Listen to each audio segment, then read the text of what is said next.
Hey, it's Jocelyn with the Melly or a Mentor podcast, and today I had the opportunity to interview Nellie Harden of the 6570 Project, and she gives some great info and insights into building a foundation that your kids can build on. Super good episode with some good insights, so I'm excited for you to listen. I am trying to get 100 reviews on my podcast this year. So if you could go to iTunes and give me a rating and review, that would really help me. That helps this podcast to be found by other mothers. And I would really appreciate you taking some time to do that for me. Let's jump into our episode. Hi, I'm Jocelyn, the host of the Meliora Mentor podcast. Meliora means better in Latin. I encourage better thoughts for a better you and a better life through taking small steps in thought and action. I help pregnant women and mothers to find positivity in their season of life through changing their thoughts to work for them and not against them. I help mothers find the small, doable steps without making drastic changes to their everyday life, and I can help you. Thanks for joining. Hey, this is Jocelyn. Welcome to the Meliora Mentor podcast. Today, I'm really excited to introduce my guest. My guest is Nellie Harden. Nellie is a family and leadership coach who focuses on helping parents eliminate power struggles with their daughters and helps them grow into confident, wise, and respectful young women that are actually ready for the world. If that doesn't call to you, I don't know what does. Nellie is the wife and mom of 4 daughters, author, speaker, and podcaster, homeschooling parent, and adventure chaser. She has a degree in biology and psychology and a diverse behavior background from humpback whales in the South Pacific to teens and parents in homes across the world. She believes in a life of intention and making dreams and goals realities. She knows that the best way they help the world is through one living room at a time. And I really love that because as mothers, that's one of our main goals is to help raise strong, wise, confident children. So Nellie, tell us a little bit about you, your story, and what you do. Well, hi. First of all, thank you for having me on the show. You bet. My name is Nellie Harden, and I am what I would call a family life and leadership coach. But what's interesting is, a lot of people hear leadership coach and they think, oh, she's, helping, it's like DECA or something like that, right? She's helping people get into white collar CEO type businesses. And that's not it at all. Some people might choose to go that way, but what I really help people do is I help parents equip their kids to become self-disciplined leaders of their own lives. And we really need that, especially today with the world and all of its uncertainty, right? And not just that, but also the constant distractions that are hitting all of our kids today, especially our young women who tend to pay attention to it a bit more than our young men do. And so I just find it fascinating having 4 of them myself, and my kids are 4 corners of a square. Even though the 2 in the middle are twins, they are right now, they're 12, 14, and 16. And 4 corners of a square. They couldn't be any more different. And how I discipline them is different. How I talk to them is different. How we get through issues is different.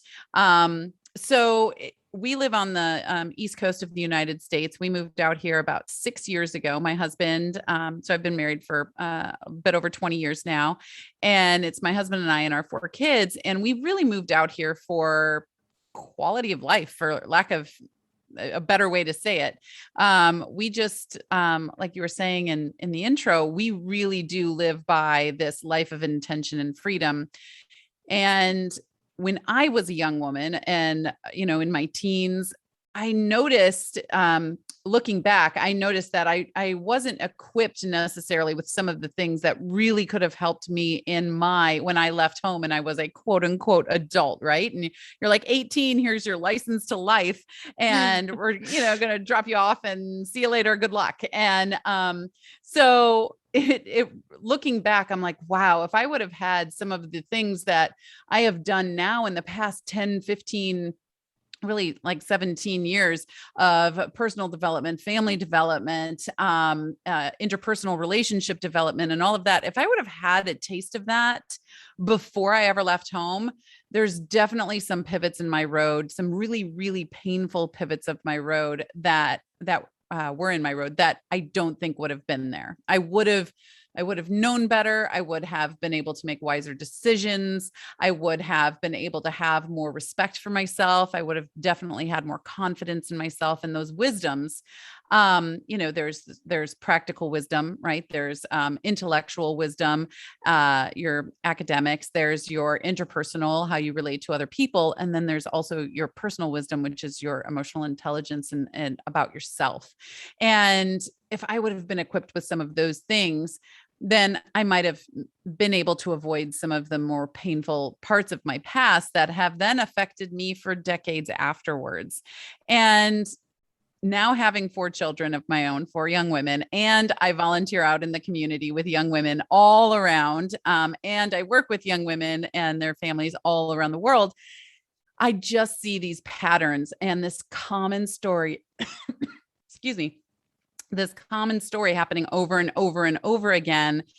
And it really comes down to building them to that place where they can leave home equipped, like hardcore equipped with that confidence, respect, and wisdom. And if we can do that, along with whatever else the parents see fit, there's, these are the 3 things that are definites that, are useful and need to be in there. But then some parents are like, and you know what, she's really good at piano and we want to, really do that. Awesome. We'll put that in there too. Or there's some that, their daughters really suffer from social anxiety. Okay. That'll be, part of there too. So these are the 3 boxes that are definitely checked. And then we add some more depending on whatever unique fingerprint that family has. And even within those 3, there's a unique fingerprint, right? Confidence for one woman is going to look different than confidence for another woman, but they're both their confident selves, which is a really beautiful thing to witness them being in this state of becoming in their tween and teenage years, which is really 9 to 18, the second half of childhood. And then once they are in that adult, quote unquote phase, and they're transitioning from the home to the world, then that becoming becomes such a reality. And it's so beautiful to witness because every young woman is different. But we want to unconform to quote unquote normal, because normal has a lot of downsides to it, especially today, that we don't want to see in our young women. Yes, I love that. I feel like those 3 traits are super confident. We want to raise our children to be those 3 words you said: confident, wise, and respectful adults, not raising kids to be kids.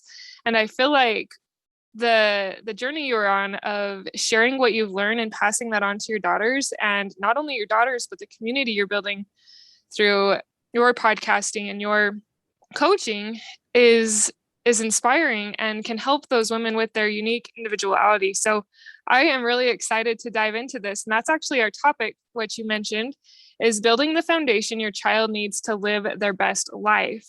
So how do you build the foundation that your child needs to live their best lives? How does a mom do that? Yeah. So it's not as easy as saying, oh, we're going to build your confidence today. Check the box, did it. Right. That's, Right.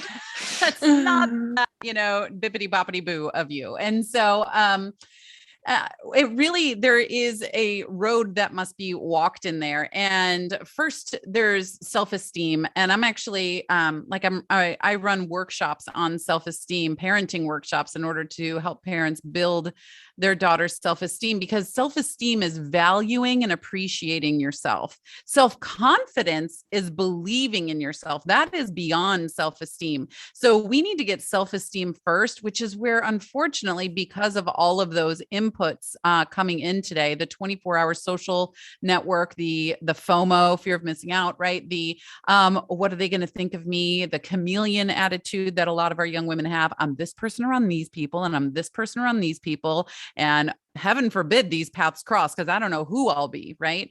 And Right. and it always happens. And so self-esteem really needs to be in place, and that's always where I start. My coaching always starts in there, and I look at it like this. I'm a very visual person, so I'll tell you a little story.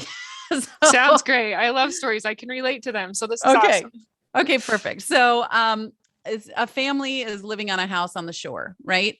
And the family has children. And during the first half of that childhood, the parents are building a boat on land for this child. They're giving the child everything that they can in this boat and building it for them.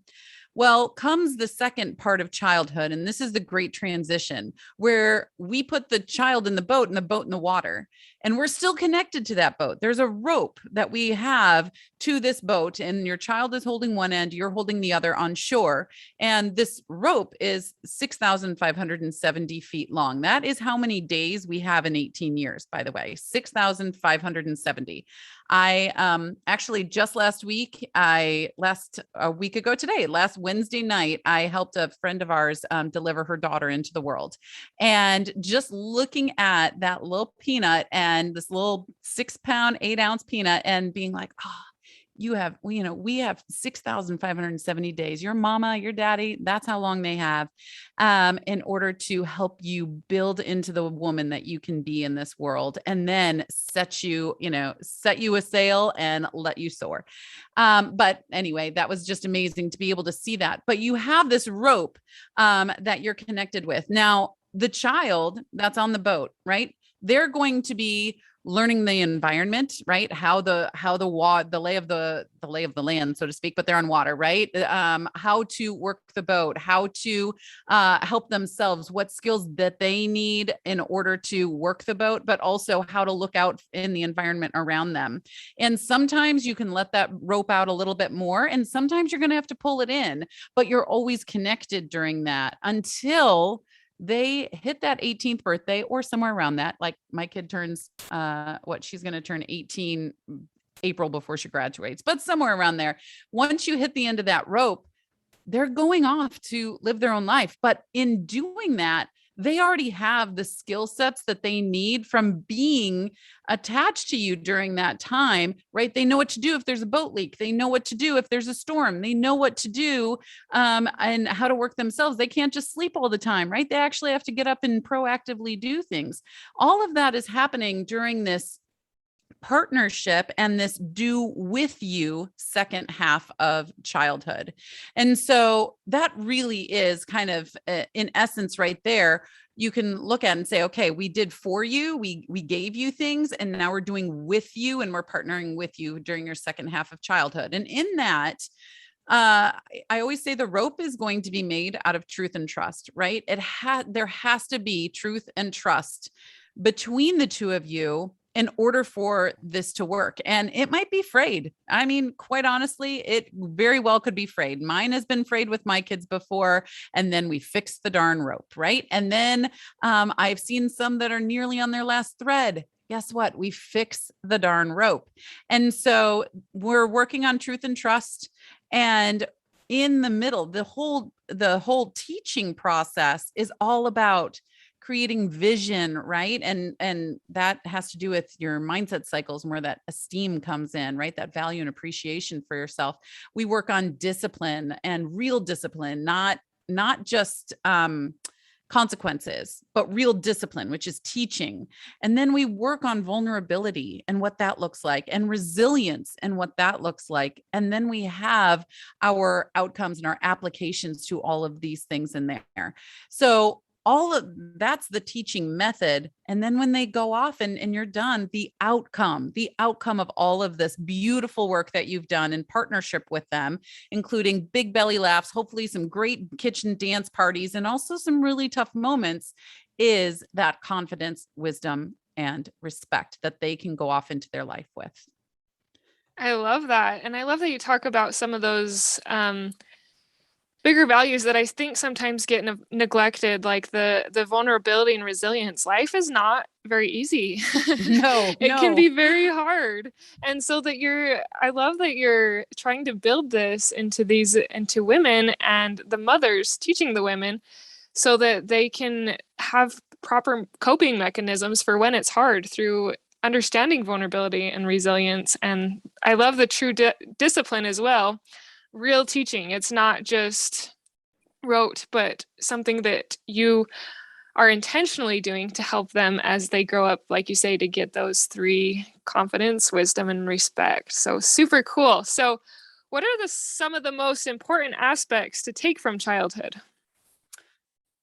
The experiences for sure. I mean, when you take from childhood, you want to grow from the experiences that you have yourself, but also those that are happening out in the world. And um something just comes to mind. I know with everything happening in Ukraine and the world right now, there's this beautiful little girl that sang "Let It Go," and she was speaking in her native language down in one of the shelters. And I showed that to my little girls, and well, they aren't so little, but my little girl. And but talking about the resilience, I was like, look at this. I mean, here they are in a bomb shelter somewhere, surrounded by walls on all sides. There's so many of them packed in there. And she had the bravery to get up and sing. And that brought so much peace and hope to so many people around her. Right. And, just taking in different experiences like that, borrowed experiences, if you will, even though it's not there, hopefully they will never be in a place that they're sitting in a bomb shelter somewhere and they get up to sing. But even just borrowing by witnessing this bravery that's in this other little girl halfway around the world is really touching. So all that to say, experiences, right? Like you said, life is not easy.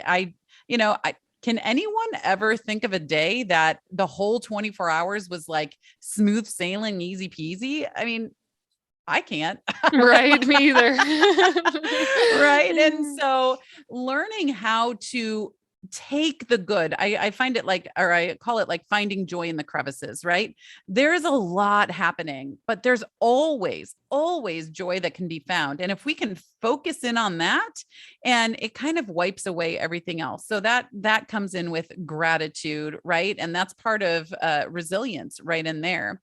And one of the biggest parts that you can take from childhood, though, if the parents can teach it to them, is the way to communicate with other humans. No one on this planet that I know of has lived a life from birth to death in total solitaire, like solitary confinement. Everyone is with other humans. And if you're with another human, that means interaction is inevitable. Communication is inevitable.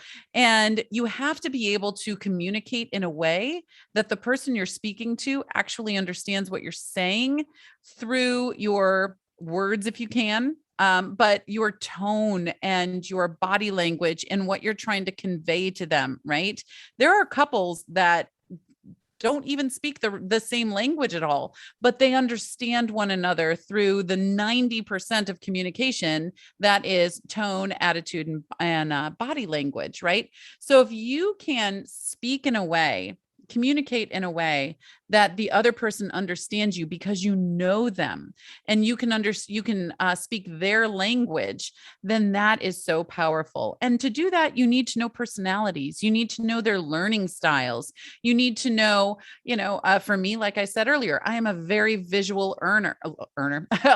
And so I homeschool my kids, and my three youngest right now anyway. And earlier today, one of them, we were doing something with science, and And one of them was like, how about you not write notes on the board for this part so that we could just pick it up? And I was like, okay. And of course, I ended up finding myself writing notes on the board downstairs. And she was like, I thought, you said you weren't going to. I was like, I know, but I'm a visual person. And so it helps me understand what I'm reading and teaching if I'm writing notes. They're like, all right, whatever. And but if someone told me to just stand up and read a book in front of everybody forever, I probably wouldn't understand 5% of what I was reading because I need to be able to see it. But there's other people that if you put them up there or you were trying to teach them something with any visual, they would be like, that distracts me. I just want to listen to you and close my eyes.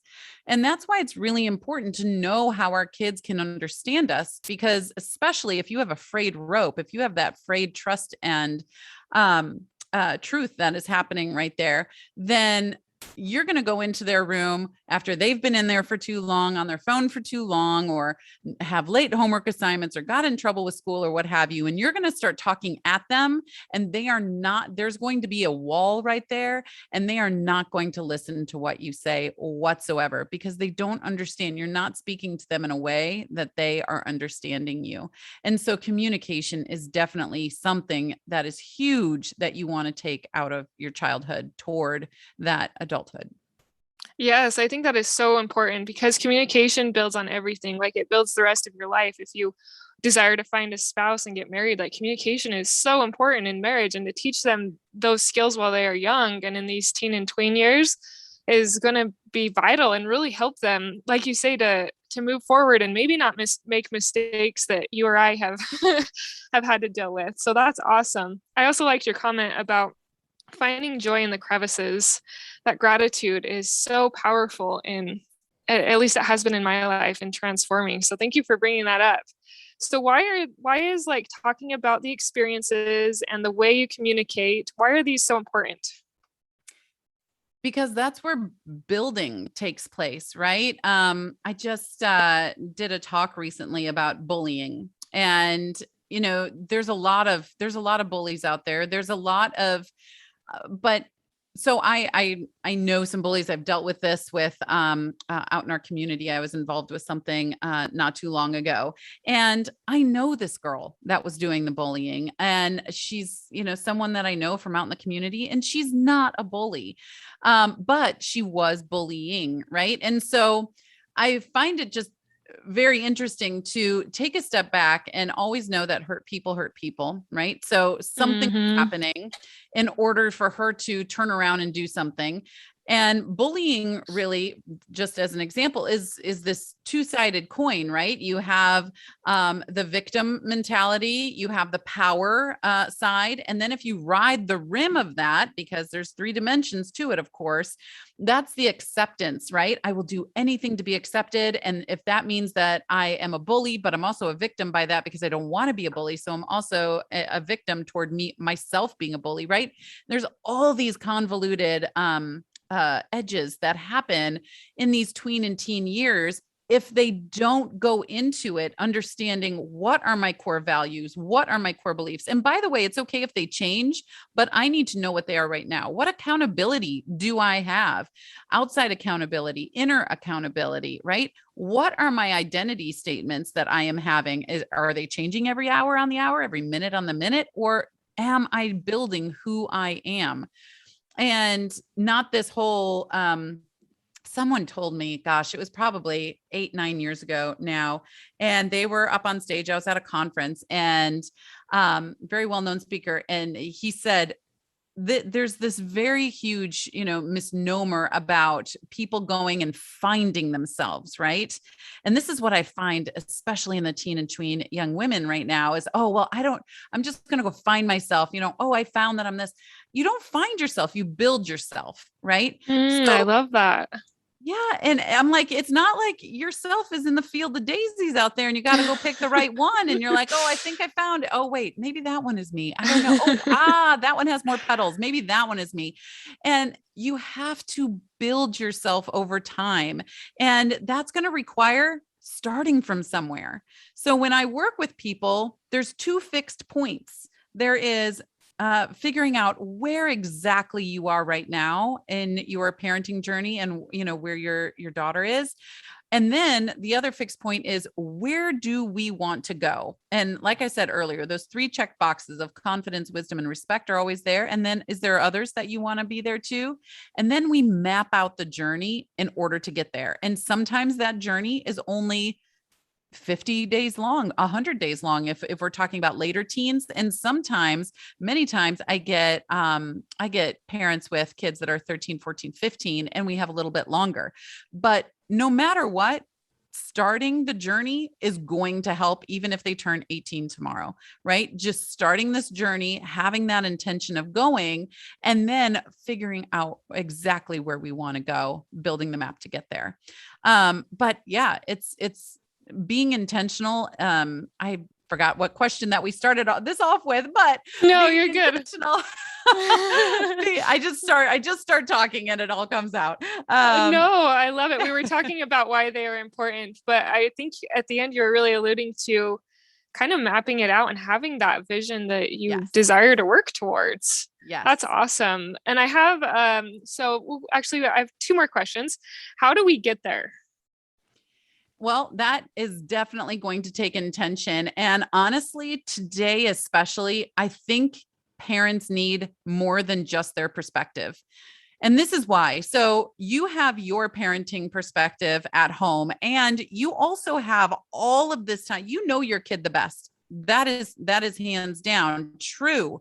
You probably know them more than they know themselves, especially during these teen and tween years, because you know what you gave them, right? And what you were building that boat together, you were building that boat for them during that first half of parenting, and then you partnered with them and you're doing this, but they lose track of all of that by all of these distractions around them all the time: the school, the friends, the sports, the pressures, the bullies, if they, bullying, whatever they're doing, they lose track of that. And so it's really important to be able to be intentional and get different perspectives in there, which is why I really, really always recommend coaching and mentoring for parents. I can't tell you how many I have had since I became a parent almost 17 years ago. And I started, off really early, and I've gained so much intuition and understanding about my own parenting, about my own kid, just by having somebody else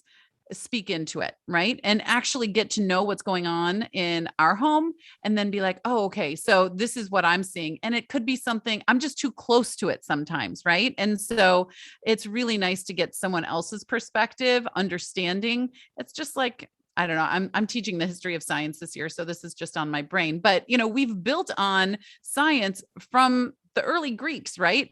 It's not like today we have people trying to, figure out what a cell is, right? We've already done that. We've checked the box, and so we can move forward. And that's why it's important to build on the village, build on the other parents and parenting coaches, mentors, and everything around you, so we can do the best we can. I believe every parent is doing the best they can. But if you know better, you can do better for your child. And for me, I see my parenthood journey as, I call it the 65-70 family project, because I am the architect of the beginning of someone else's life. And I darn well better take that seriously and do the best that I can at that. And that means investing and taking in other people's perspectives, and just getting out there and learning more. Yes, I love that. I homeschool my children as well, and I was having a really hard time with my son, and I didn't have any parenting coaches at the time, but I reached out to some moms that are farther ahead in the journey than me, and I asked them some insight, and they really helped me out. You're right. Sometimes we're too close to it, and that outside perspective can really help. Yes. And I have had coaches, and it does. It makes it makes a difference. It makes a really big difference. So thank you for sharing that. My last question is, do you have any other advice or encouragement that you want to share with fellow moms who desire to build these strong foundations for their children? You know what? I just want to say, just start and do it. And like I said earlier, it's never too late. I have run into so many parents that have 13 and 14-year-old kids that have given up on parenting. because they're like, oh, well, I raised them and this is who they are. And it is what it is. They are quote unquote normal. It's fine. And I've done well over 100 interviews just in this year alone so far, which is not very long. So less than 90 days, I've done over 100 interviews with families around the world of young women. And you would be shocked. It's my daughter is a varsity, three sport varsity kid. She's just a normal teenager. My kid is in trouble with the law. It's just normal. My kid has an eating disorder. It's normal. My kid was caught stealing last week, and it's normal. My kid is just really sad and depressed and spends all day in her room, but that's normal. My kid is on her way to Harvard, but that's normal, right? And so this idea of normalcy, right? Which, let's be honest, there's no such thing as normal. Normal is like the average of abnormal, which we all are. We're all on our own separate paths, and our daughters are too. All of our kids are on their own separate paths. And so when we can take that out and be like, wait a second, what is actually serving her now and serving her future? Let's work on that. Let's move forward through this, because their entire childhood, their entire 65, 70, you as their parent are their highest influence or highest impact. I don't care who they look like or look at on Instagram or TikTok or whatever that has 1 million, 2 million followers. You as their parent are their highest influencer. And that happens whether you try or not, whether you're there or not, whether you are incredible at it or not. You are impacting the rest of their life. So if that is true, which it is, you might as well do a great job at it. Yes, do your best and just start. I love that. It's never too late. Well, Nellie, thank you. You've given a lot of insight. I have 3 daughters of my own. They're quite younger than yours, 6, 4, and 1. But Aww. I love your insight, and it just really encourages me to build them, to build through everything you talked about today, and helping them to be confident, wise, respectful, to find joy, to communicate. These are just such good reminders, and I really appreciate you joining me on the podcast today. Oh, well, thank you so much for having me. You bet. We'll talk again. Okay. Thank you for being a part of the Meliora Mentor podcast, for listening, for sharing, and for most of all, applying these tools into your own life to improve your own happiness, so that you can find your own better thoughts for a better you and a better life, through taking small steps in thought or action to reach your goal. If you are one of those individuals who have an inner desire but are having a difficult time making progress in your goals, I can help you find the small, doable steps without drastic changes to your everyday life. Reach out, let's connect, and let's see you move forward. My name is Jocelyn, and I thank you for listening. Until next time.